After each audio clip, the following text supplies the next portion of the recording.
Xitoy hukumatı Ürümchida yo'lga qo'ygan koronavirusi karantin tadbirlarini Uyg'ur diyorining boshqa joylariga kengaytirishga boshlagan.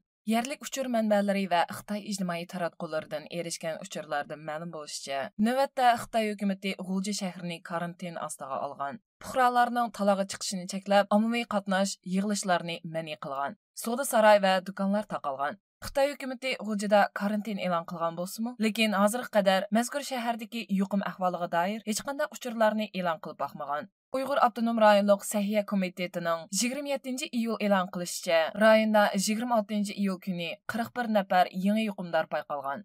Lekin yangi payqalgan yuqumdorlarning hech qaysisi G'uljida emas. Ularning bir nafari Bingtonda, qolganlarning hammasi Urumchida ekan. Uyg'ur Abdunum rayonlik Sahiya komitetining ma'lumotida 26-iyul kuni rayon miqyosida yuqumdorlarning 178 ga yetib borganligi. Ularning bir nafarining Qashqarda, bir nafarining Bingtonda, qolgan 176 nafarining Urumchida ekanligi ilgari surilgan.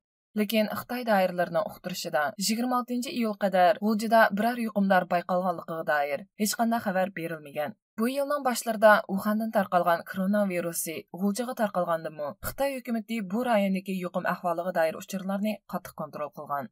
Xitoyning bu qitim yo'l qo'ygan qattiq karantin tadbirlarimi o'xshashla chet eldagi Uyg'urlarda yuqumning lagerga tarqalib ketishi, karantin ostidagi Uyg'ur oilalarida ocharchilik paydo qilish xavfi andisha yaratmoqda. Xitoy sayya doiralarining ilgari surishicha, 26-iyul qadar Uyg'ur diyori miqyosida karantin ostida tekshirilayotgan gumonli yuqumdorlar 8795 nafar ekan.